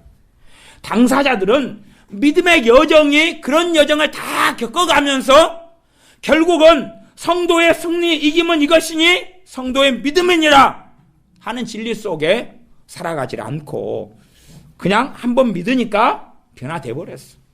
한번 성령 충만 받으니까 변화돼 버렸어. 그래서 많은 믿는 사람들은 제가 만나보면 성령 충만에 대한 환상을 가지고 있어요. 성령 충만만 또 받아버리면 달라져 버릴 거야. 또 받아버리면 달라져 버릴 거야. 초대교회에 대한 환상도 참 많습니다. 초대교회에 대한 환상을 꿈꾸는 사람은 사도행전 2장하고 3장밖에 안 본 거예요. 2장하고 3장만 본 거예요. 그때 10장, 11장, 12장, 13장, 14장, 28장까지 안 본 거예요. 초대교회 그렇게 아름다운 교회 아닙니다. 유무상통? 잠깐이에요. 잠깐이에요. 그런 교회 아닙니다. 초대교회로 돌아가자. 2장으로 돌아가서 2장으로. 28장으로 가지 말고. 큰일 납니다. 사도 바울이 이 예루살렘 교회에 올 때 되니까 사도 바울을 오면 가만두지 않으리라고 이빨을 갈고 있는 예루살렘 교회 교인이 2, 3만 명이에요. 오면 죽여버릴 거야. 그리고 그 정상의 교회입니까? 정상의 교회라고 생각하세요? 이방인에게 복음을 전하고 천하 만민에게 복음을 증거하라고 주님께서 말씀했어요. 예루살렘 교회요? 이방인하고 상종도 안 합니다. 그 성령 충만이 임하고 방언이 터지고 애언이 나타나고 치유가 나타나는데 이방인 교회요? 어느 날 그냥 극적으로 사도 베드로가 하나님께 비몽사몽간의 환상을 본 다음에 그 다음에 고넬료 가정에 증인을 대동하고 복음을 전하러 갑니다. 그게 놀라운 성령의 역사가 임하고 고넬료 가정에 복음을 전했어요. 이방인 가정에. 그 다음에 사도 바울 돌아오니까 재판 들어갑니다. 네 왜 이방인하고 함께 먹고 마시고 그들에게 갔어? 그러면 안 되는 거 알잖아. 그러는 교회가 예루살렘 교회예요. 무슨 환상을 가집니까? 성경을 뭘로 보는지 모르겠어요. 혹시 사도행전 2장하고 3장 설교만 듣고 있어요? 유무상통? 전체를 봐야 될 거 아니에요. 전체를. 성령 충만을 받은 교회가 기본적인 주님의 뜻을 알지는 못합니다. 복음을 전하지 않아요. 자기들끼리만 복음으로 만들고 유대인의 그리스도만으로 만족합니다. 너희들은 주님 만나지 마. 나중에 갈라디아서 알지 않습니까? 갈라디아서에 보면 베드로 사도가 와가지고 갈라디아 교회 성도님들이랑 밥을 먹어요. 갈라디아 교회 성도님들은 이방인들이에요, 대부분. 그런데 예루살렘 교회에서 보냄을 받은, 예루살렘의 그때 감독이 야고보 감독이었거든요. 주님의 형제 야고보서 쓴 사람. 야고보 감독이 보낸 사람들이 오니까 이들은 정통 유대인이에요. 예수를 믿지만 오니까 베드로 사도가 무서우니까. 왜? 이방인과 함께 밥 먹으면 안 되잖아요. 그때도 베드로 사도 어떻게 해버립니까? 도망가 버립니다. 갈라디아서는 게바라고 써져 있습니다. 게바 베드로, 시몬 베드로 도망가 버립니다. 그러니까 바나바 사도가 함께 있다가 바나바 사도도 어떻게 해버립니까? 도망가 버립니다. 야반도주. 우리는 이방인과 함께 밥 안 먹었어. 우리 이방인과 함께 교제하지 않았어. 그렇게 해버립니다. 그러면 끊임없이 자빠지고 넘어짐이 그리스도인들에게 있는 건 당연한 것입니다. 그것을 덮어버리고 감춰버리기 때문에 해결되지 않습니다. 그것을 덮어버리고 감춰버리고 주님께 가지고 나아가지 않기 때문에 계속되는 문제 속에 들어갑니다. 그러나 우리는 사람 앞에서는 어떻게 하려는지 몰라도 정말로 믿음이 좋은 사람들이 있다면 우리의 문제, 허물을 나누기 시작한다면 그러면 교회로부터 오는 성령의 역사와 은혜의 역사가 흘러 들어오는 것이 있습니다. 그래서 서로를 보호해주는 방패막이 되고 서로를 지켜주고 그 부분이 해결되어지는데 서로가 통로가 되어줍니다. 그것이 야고보서 5장 말씀에서 너희 죄를 서로 고하라. 그런 말씀이 있습니다. 물론 지금의 대다수의 교회에서는 괜히 그렇게 했다가 여러분이 예배당에 나가면 큰일이 벌어질 수가 있습니다. 조직의 쓴맛이 나타나서 정죄를 받을 수 있습니다. 주님이 세우신 교회는 그런 교회는 아닙니다. 주님의 피로 사신 교회는 그런 모양이 나타나라고 된 것은 아닙니다. 오히려 더 많은 죄와 허물이 있기 때문에 너희 죄를 서로 고백할 때 심각한 것들, 내 힘으로 계속 해결하지 못하고 사로잡고 있는 것들을 고백하고 나눌 때, 그러니 그 나누는 기본적인 사람들은 교회의 장로님들이라고 이야기하지. 지금 수준의 장로님을 이야기하는 건 아닙니다. 정말로 주님께 헌신되어 있고 주님을 사랑하는 사람들에 대한 이야기입니다. 내 허물과 문제를 정죄하지 않고 들어주며 같이 아파하고 같이 기도하고 같이 통곡할 수 있는 사람들을 이야기합니다. 그러한 교회가 되라고 말씀하고 그러면서 서로 간의 연약함들이 서로 덮여지고 치유되고 강건케 되고 죄로부터 해방되고 원수 마귀로부터 해방되어지는 그러한 길을, 거룩한 성화의 길을 교회를 통하여 걷기를 주님께서 원하십니다. 최소한은 우리가 사람에게는 위험하니까 숨긴다 할지라도 우리 주님께는 숨기지 말아야 합니다. 시편에 무수히 많은 하나님의 사람들의 기도처럼 내가 토설치 아니할 때에, 내가 고백하지 아니하고 그 죄의 문제를 가지고 나아가지 않을 때는 고통 속에 있었지만 가지고 나아갔더니 내 죄의 악을 사하셨나이다. 그런 고백과 믿음 속에 나아가야 합니다. 하나님께서 이미 용서해 주셨다는 것을 믿고 기도하는 사람들이 그리스도인이고, 용서해 주심을 믿지 않고 내가 좀 짠한 목소리로, 불쌍한 목소리로, 가식이 섞인 목소리로 눈에 눈물을 닭똥같이 흘리면서 회개하면 받아줄 거라고 생각하는 사람. 혹시 어떤 사람은 그렇게 말하더라고요. 회개의 개념 속에서 슬퍼하며 옷을 찢으며 눈물을 흘리면서 기도해 하는 것이 회개다. 어떤 죄가 있으면 슬퍼하며 탄식하며 기도하는 것이 회개다. 그렇게 유명한 제가 존경하는 목사님 가운데 그분이 많이 틀렸다는 이야기는 아니고, 제가 존경하는 목사님 가운데 한 분이 폴 오셔 목사님이, 폴 오셔 목사님의 회심이나 복음의 책을 보면 또 그렇게 돼 있어요. 회개는 무엇이냐? 그 죄를 가지고 슬퍼하고 막 그러고 거시기 하면서 나아가는 게 회개다. 아니, 안 그렇습니다. 회개는 그런 건 아닙니다. 그럴 수 있으나 또한 많은 것이 그렇지 않습니다. 회개는 믿음으로 하는 것이 슬픔으로 하는 게 아닙니다. 그러면 좀 감정적인 사람은 얼마나 유리하겠습니까? 떨어지는 낙엽에도 울고 떨어지는 낙엽에도 웃음이 터지는 감정적인 사람은 얼마나 울고 슬퍼하기 좋습니까? 똑같은 개그 콘서트를 봐도 막 하악거리고 웃고, 우리 권사님 막 잘 우시죠. 아까 그냥 누구 옷 입히기 게임이 있는데 웃음이 막 터져가지고 저는 막 이 건물이 무너지는 줄 알았어요. 그러니까 얼마나 막 웃음이 많으셔요. 감정적인 사람은 굉장히 유리하죠. 그러면 그러나 저는 좀 덜 감정적이거든요. 슬픔이 나는 일, 심지어는 친척, 형제, 가족이 돌아가신 일이 있어도 별로 눈물 한 방울도 별로 안 나요. 그냥 있어요. 그냥 무덤덤해요. 무덤덤해. 물론 죽음들을 많이 겪고 또 시체 또 염도 좀 하고 닦고 관에 집어넣고 막 그런 경험이 많아서 죽음에 무디어졌는지 어쩐지 몰라도 무덤덤해요. 심지어 우리 교회 집사님이 돌아가셨어도 안 울어요. 무덤덤해요. 그냥 무덤덤해요. 그러니까 감정이 제가 굉장히 무디어요. 그러니까 저 같은 사람 불리하잖아요. 게임이 불리하잖아요. 근데 그렇지 않아요. 오히려 감정적인 사람이 불리할 수도 있어요. 왜냐하면 감정을 믿음으로 착각할 수 있으니까. 그리스도인들의 삶은 믿음의 길이에요.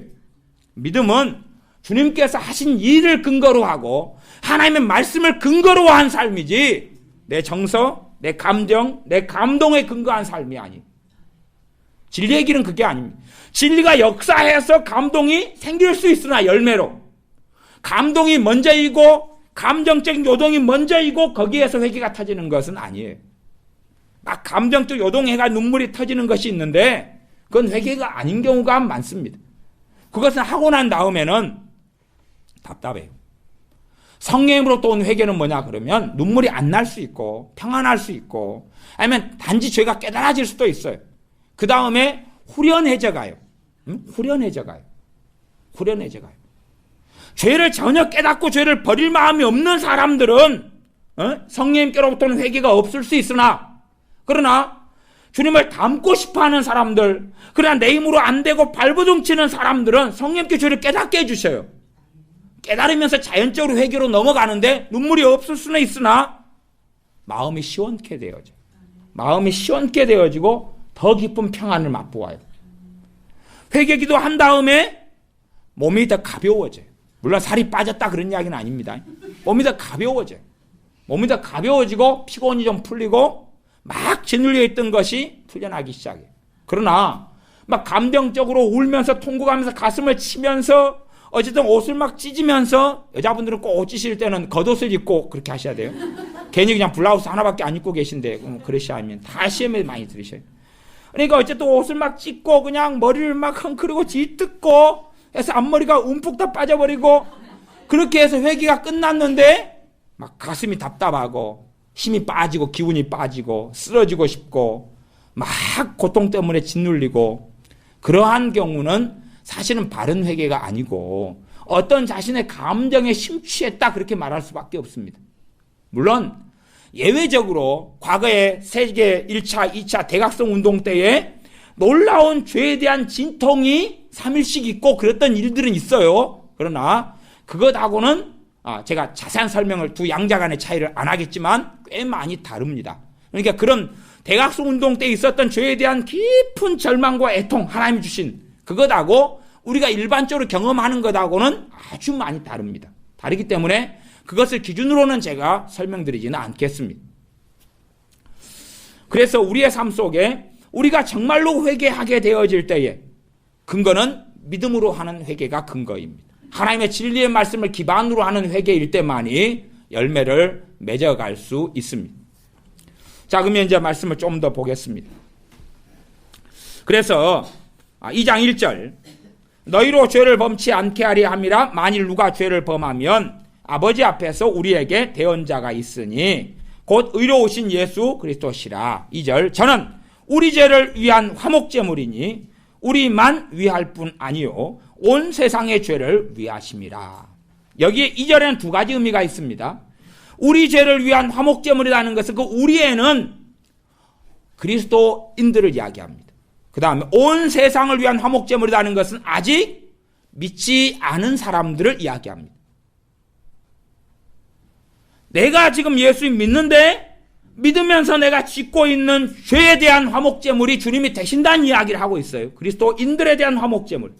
그 다음에 온 세상의 죄를 위하십니다는 것은 아직 우리 반열에 들어오지 않은 사람들, 아직 주님을 알지 못하고 믿지 않은 사람들에 대한 화목제물이라고 이야기해요. 성령의 역사는 끊임없이 말씀을 통해 죄를 생각나게 하시며 깨닫게 하시는 것입니다. 끊임없이 죄를 깨닫게 하시는 것입니다. 성령의 역사는 그렇습니다. 그렇기 때문에 진정한 그리스도인들은 내가 80살인데 오늘 죽는다. 그래도 오늘까지 죄를 깨달아 갑니다. 죄를 깨달아가. 진리의 말씀을 통해서. 그러나 그렇지 않는 사람은 죄에 대한 깨달음 자체가 없어요. 그리스도인들이. 사실은 그런 사람들은 그리스도인이라고 말하기가 꽤 어렵고 그리스도인이 아니고 종교인일 수 있습니다.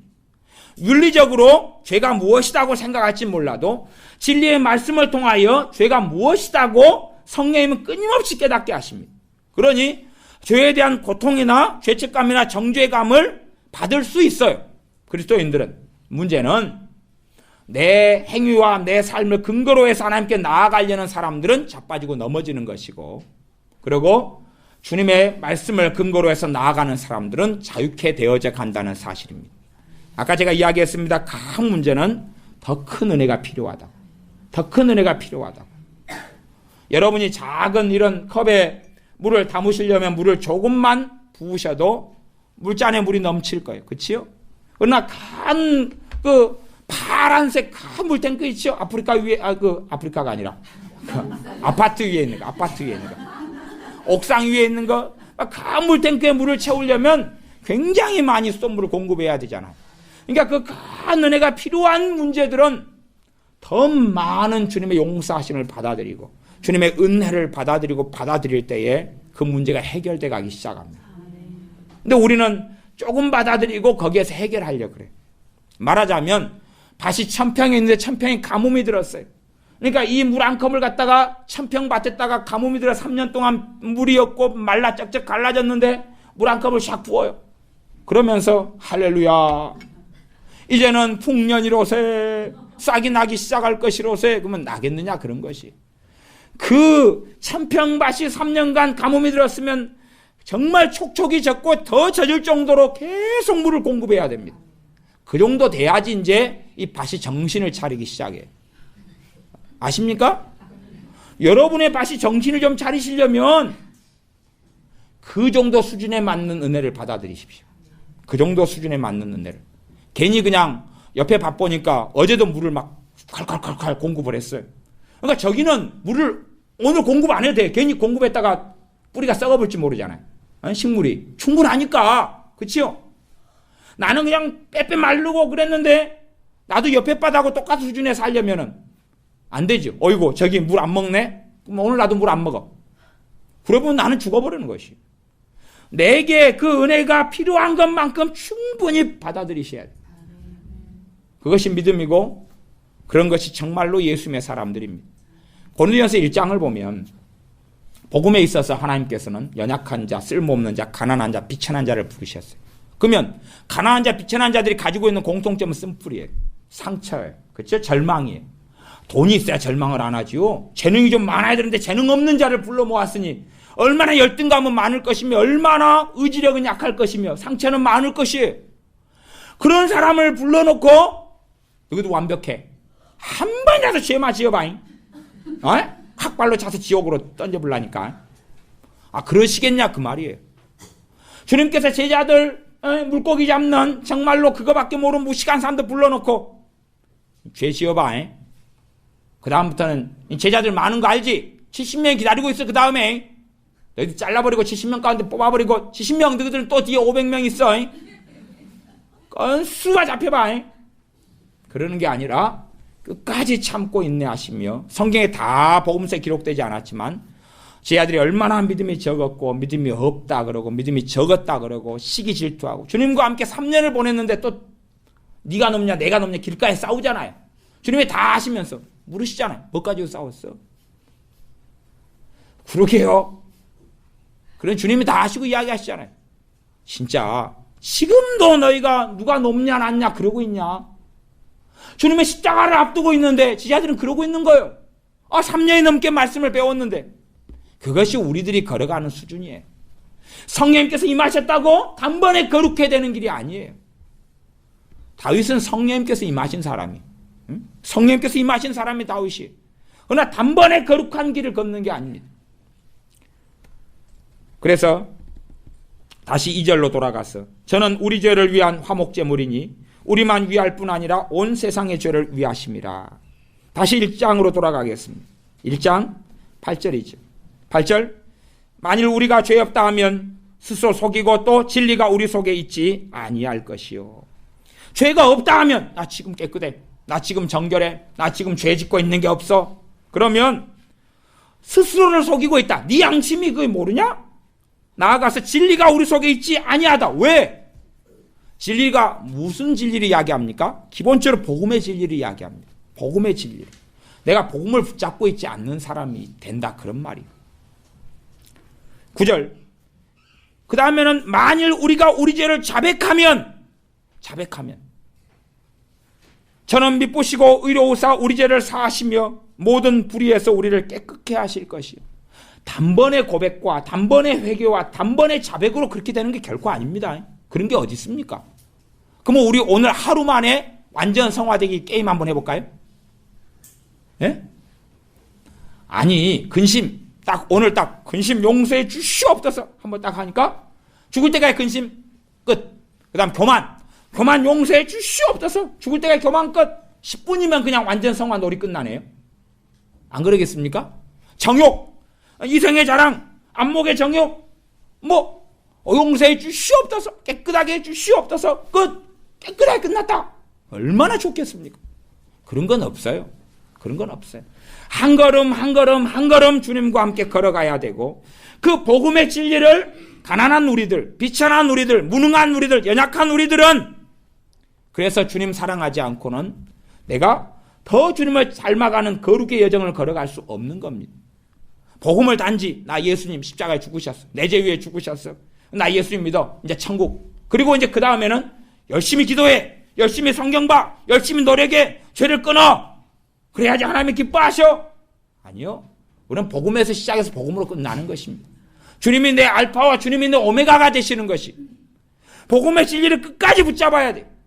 그래서 복음의 내용들이 이제 이 요한 1서 같은데, 히브리서 같은데, 갈라디아서, 로마서, 이 복음의 내용 진수가 이제 사복음서에서 다 설명하지 않은 것을, 사복음서는 주님께서 핵심적으로 했던 말씀들이나 행하셨던 것만 기록해 놓고 그 핵심의 의미들을 설명을 안 해놔요. 그러나 하나님의 사도 바울 같은 사람을 세우셔서 깊이 있는 의미를 설명하셔요. 요한 사도 같은 사람을 세우셔서 깊이 있는 의미를 설명하셔요. 저 같은 경우는 주님을 믿고 난 다음에 제게 역사하신 성령님께서는 사도 바울 서신을 많이 읽으라 그러시더라고요. 그 다음 요한복음과 사도 바울 서신을 많이 읽도록 인도하셨어요. 나중에 제가 한 20년이 난 다음에 내가 성령 인도하심을 잘 받았구나. 왜냐하면 마태복음 정말 어려운 성경이거든. 산상수훈요 환장할 정도로 어렵습니다. 쉬운 성경이 아니에요. 어찌 쉽습니까? 주님은요 대중이 모여있을 때는 비밀을 다 감추셨어요. 제자만 있을 때 조금 이야기했어요. 이야기해도 제자들은 다 못 알아먹습니다. 현장에 들었던 사람들도 깨닫지 못하고 이해하지 못했는데 우리는 이제 넘어서서 듣는데 어떻게 다 이해하겠어요? 대중에게, 군중에게 하셨던 말씀은 오픈되지 않아요. 그러니 굉장히 난해하고 어렵습니다. 오히려 자신들의 실체에 직면하도록 하는 말씀들이 많아요. 그래서 9절 읽었습니다. 9절에 우리 죄를 자백하면 저는 미쁘시고 신실하시고, 그 말이 주님의 신실하심은 끝나지 않습니다. 우리에 대한 신실하심은 끝나지 않습니다. 자신의 행위를 보는 사람은 나를 용서하시는 주님을 믿지 않습니다. 자신의 죄가 엄청나게 크다고 생각하는 사람은 주님의 용서하심을 안 믿습니다. 그리고 끊임없이 나아가는 것을 일정하게 하다가 멈춰버립니다. 그러나 그 정도가 주님의 보혈이라고 생각하고 그 정도가 주님의 죽으심이라고 생각합니다. 그러나 정말로 믿음을 가진 사람은, 정말로 주님을 신뢰하고 의지하고 내 자신에게서 의지할 것을 못 찾는 사람은 주님을 신뢰하고 의지하는 것을 멈추지 않습니다. 계속 나아갑니다. 심지어는 내가 오늘은 100개, 내일은 101개, 모레는 102개. 그러면 성경이 그렇게 이야기합니다. 그래서 성경 요한일서는 굉장히 어렵다 그랬습니다. 어떻게 어렵냐? 그러면 이 뒤에 있는 말씀이 뭐가 상당히 많냐 그러면 예수님의 사람들은 죄를 짓지 않는다. 3장 같은 데 보면 3장 9절을 제가 보겠습니다. 하나님께로서 난 자마다 죄를 짓지 아니하나니. 그렇죠. 지금 요한일서 1장 8절 말씀하고 정반대예요. 똑같아요. 정반대잖아요. 그러니까 이 요한일서 말씀 굉장히 어려운 말씀. 이 정반대되는 진리가 계속 왔다 갔다 해버려요. 그래서 너무 몰두해서 보면 정신이 좀 이상해지겠다. 그래서 이 요한일서를 도대체 어떻게 설명할까? 제가 굉장히 고심을 해요. 왜냐하면 이 두 가지를 정확하게 믹서해가지고 균형 있게 이해한다는 것이 아주 어렵다는 걸 아니까.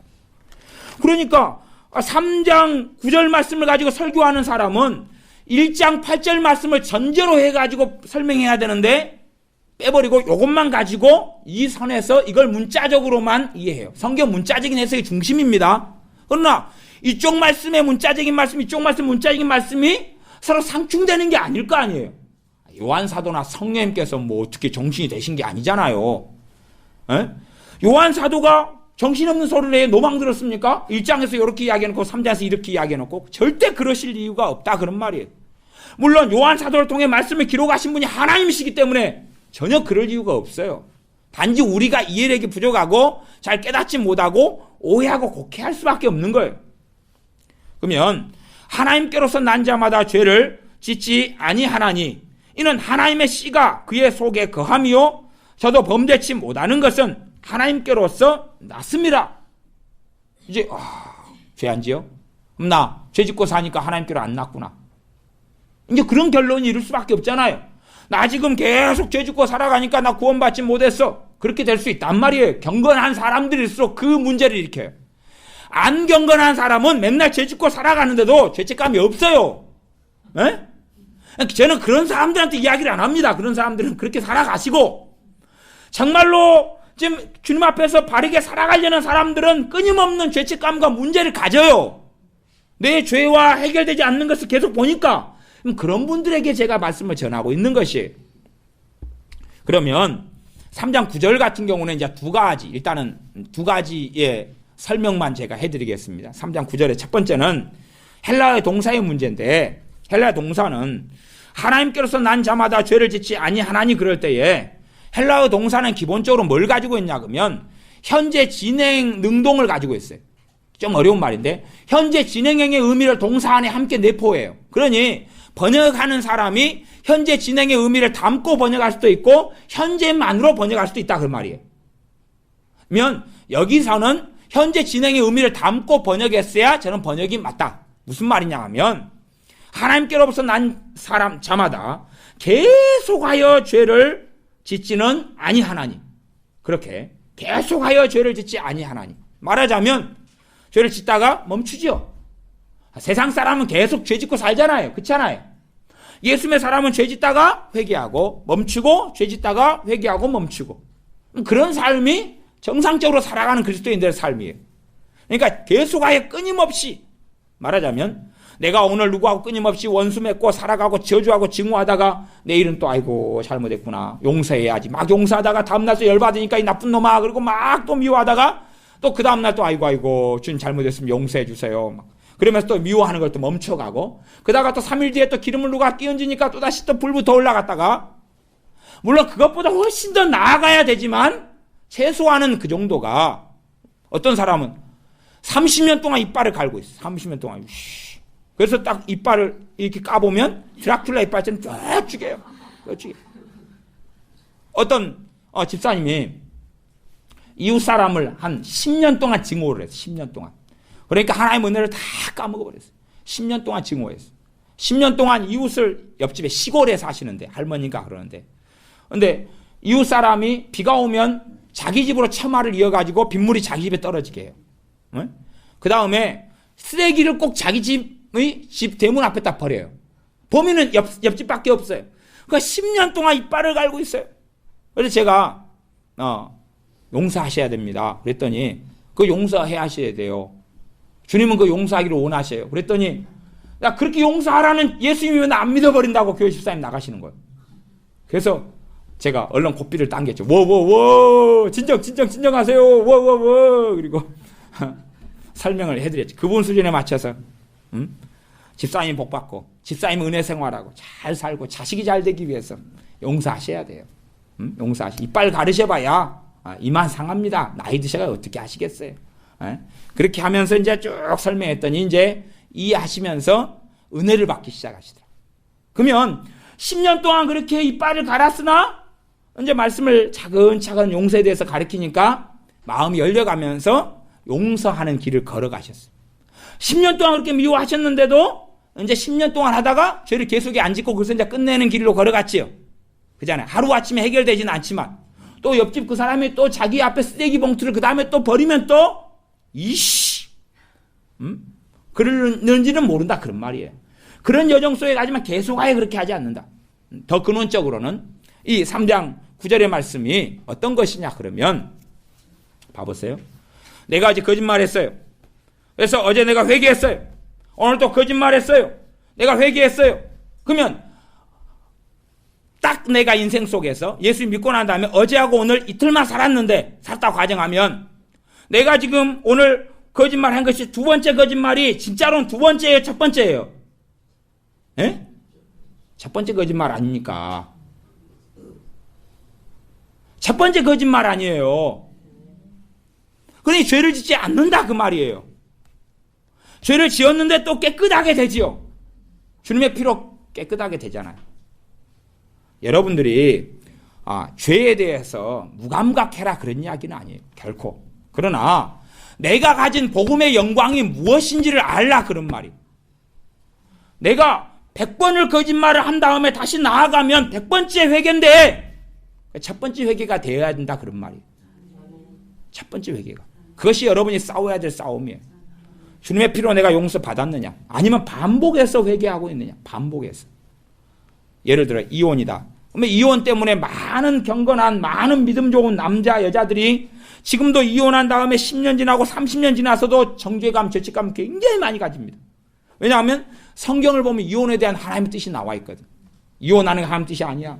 그 다음 심지어는 이혼한 다음에는 그걸 제대로 살려면은 전 남편한테 돌아가. 그러니까요 대한민국의 어떤 정신 나간 목사님들은 그렇게 설교합니다. 이혼하신 분이 전 남편이나 전 아내에게나 돌아가지 않는 분들은 구원받지 못한다 그래요. 그러니까 이혼하고 구원하고 연결시켜버려요.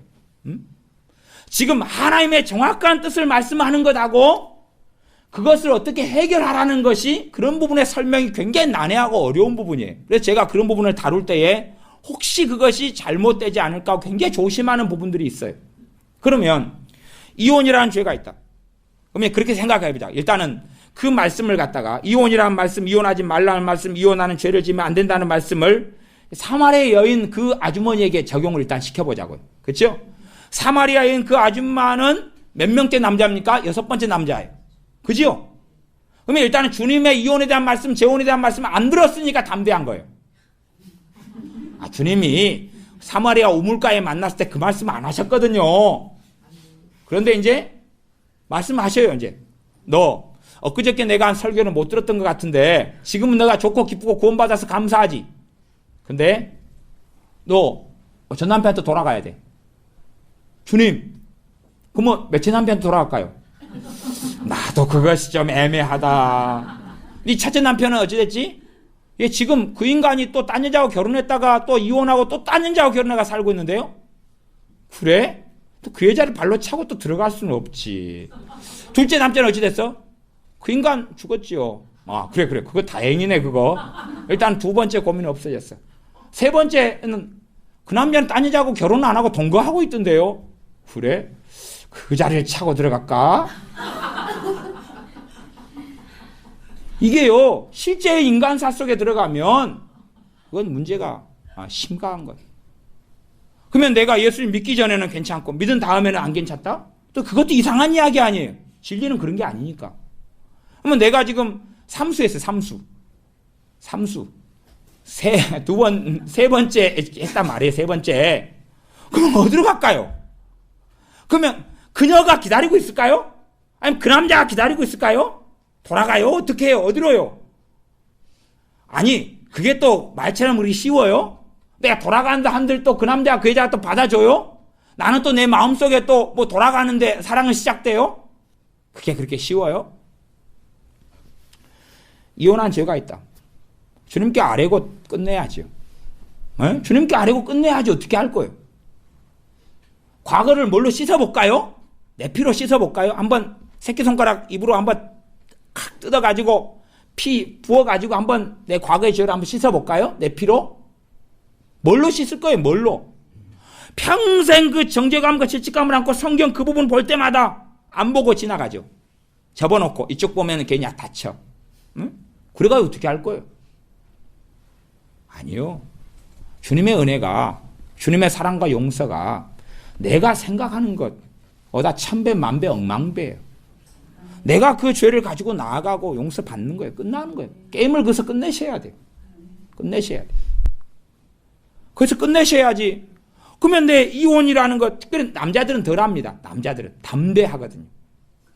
근데 여자들은 굉장히 안 담대하지. 담대한 것도 문제고 안 담대한 것도 문제인데, 밥 먹듯이 하라는, 누가 밥 먹듯이 하고 싶어서 해요? 정말 이혼하려고 결혼한 사람들이 있습니까? 그걸로 끝내려고 결혼하지요? 못 살겠으니까 하는 거지요. 뭐 그것 가지고 내가 정죄를 받는다. 언제까지 할 거예요, 그걸? 언제까지? 끝내야지요. 거기에서 계속의 정죄가 있다 그러면 내 가정은 하나님의 복을 못 받습니다. 왜냐하면 내 스스로 하나님의 복과 은혜를 거절하고 있는 거예요. 내 가정에. 그러면 재혼해서 낳은 자녀들은 어떻게 할 거예요, 그러면? 데리고 들어가면 누가 좋아합니까? 그럼 어떻게 할 거예요? 버릴까요? 그 자녀들은 그러면 더럽고 부정할 거 아니에요? 아니요. 끝내셔야 돼. 끝내셔야 돼. 주님 앞에서 용서하고 용서받고 끝내셔야 돼. 그게 우리가 가진 복음입니다. 끝내셔야 돼. 주님의 피로 덮으셔야 돼. 여러분의 행동으로 대가 치르실 거예요? 헌금한 하나님께 그냥 하나님 얼마 드릴까요? 그래, 이혼이라는 것은 큰 죄이기 때문에 100억 정도는 생각해야 되느니라. 주님, 먹고 죽을래도 1000만 원도 없습니다. 빚만 있는 거 아시잖아요. 열심히 벌어서 갚으라. 20년 무할부가 아니야. 무이자 할부로 주마. 그렇게 해서 갚을 거예요? 내 죄를 도대체 무엇으로 씻으랍니까? 그러니까 어떤 사람은 삼수를 하셨는데, 이혼 삼수 하셨는데 누구보다 성령 충만한 여자분이 계셔요. 왜 그래요? 씻김 받으며 그 은혜를 아니까. 아마 이 사마리 여인은 삼수가 아니 육수지, 육수. 육수에 육수. 그래서 이분도 고기 육수 좋아하시고 막. 이 육수 하신 분은 베테랑이에요, 베테랑. 이분은 주님의 큰 은혜와 사랑을 누린 사람. 자기에게는 답이 없었거든요. 자기 인생에 무슨 답이 있어요? 사람들이요, 스스로, 나 이혼 안 했어. 그러니까 나는 거룩해. 어떻게 거룩합니까? 그 사람이 주님이 아니면. 우리의 죄를 가지고 나아가셔야 됩니다. 그리고 씻김을 받으셔야 돼요. 주님 씻어주세요. 안 해. 씻겨주실 주님을 믿고 나아가셔야 돼요. 용서해 주시는 주님을 믿고 나아가셔야 돼요. 믿고 나아가셔야 돼요. 그렇지 않으면 답이 없습니다. 내가 스스로 하나님의 평강을 거절하고 거부하는 것입니다. 우리가 가진 복음은 무엇인지 압니까? 이 수도꼭지하고 비슷한 거예요. 제가 돌리면 물 나와요. 그지요? 닫으면 안 나와요. 닫아놓고 물이 안 나오니까 주여 물 좀 보내주시옵소서. 잠자지 말고 기도해. 물 보내줄게. 저 꼭지 열면 돼요. 그게 우리가 가지고 있는 복음이고 믿음이에요. 내가 닫았을 뿐이에요. 내가 닫았을 뿐이에요. 내가 열어야지요. 내가 열어야 돼.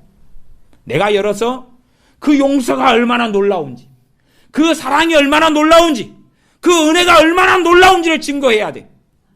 내 수준에서 멈추어가지고 맨날 그냥 맨날 그 메뚜기나 꼬먹고 있을 거예요. 석천까지 있으면 좋겠죠. 엘리야 선지자가 될 테니까. 가죽옷으로 입혀가지고.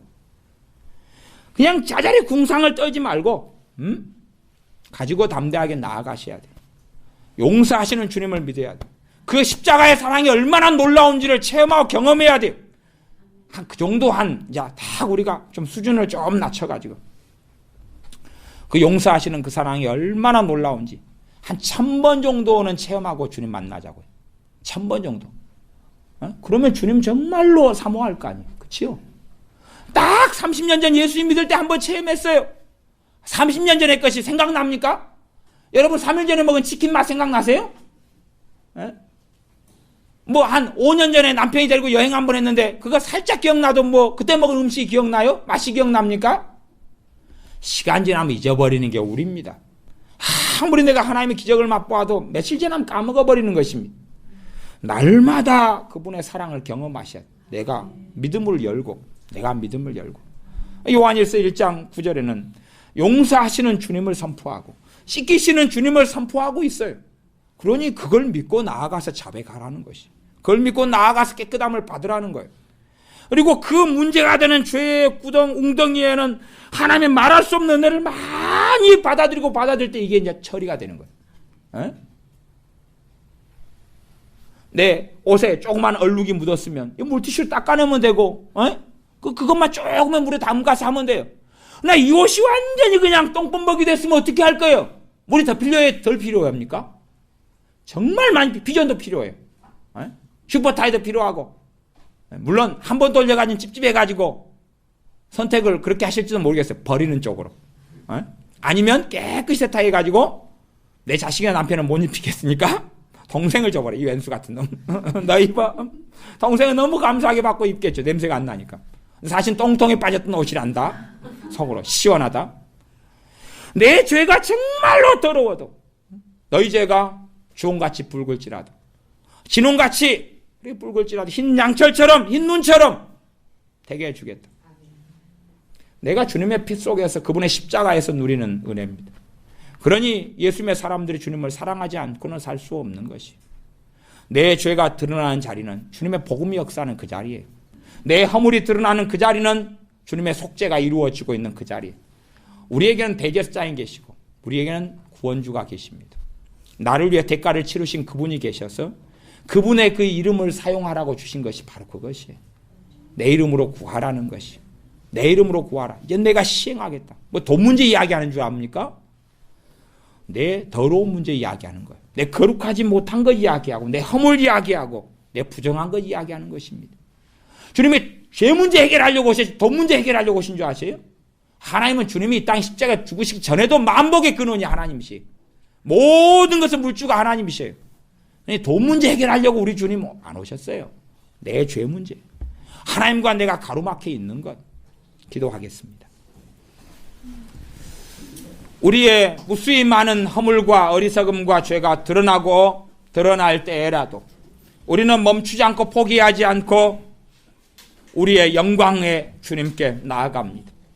우리를 극진히 사랑하시는 주님의 보좌 앞에 나아가고 주님을 통하여 아버지의 은혜의 보좌 앞에 나아가는 것을 멈추지 않습니다. 내 과거의 허물을 이제는 믿음을 통하여 주님의 피로 씻겨주심과 덮어주심을 우리는 누리겠습니다. 믿음 없는 자가 아니라 믿음 있는 자가 되겠습니다. 이혼의 상처를 주님의 피로 덮어버리겠습니다. 이혼의 절망과 탄식을 주님의 보혈로 덮어버리겠습니다. 오히려 주님으로 인하여 자유케 되어서 노래하겠습니다. 주님으로부터 자유케 되어서 그 사랑이 얼마나 큰지, 그 은혜가 얼마나 큰지, 그분의 십자가가 얼마나 내게 위대하였노라 라고 증거하겠습니다. 주님의 은혜가 더 많이 필요한 것들이 우리에게 있습니다.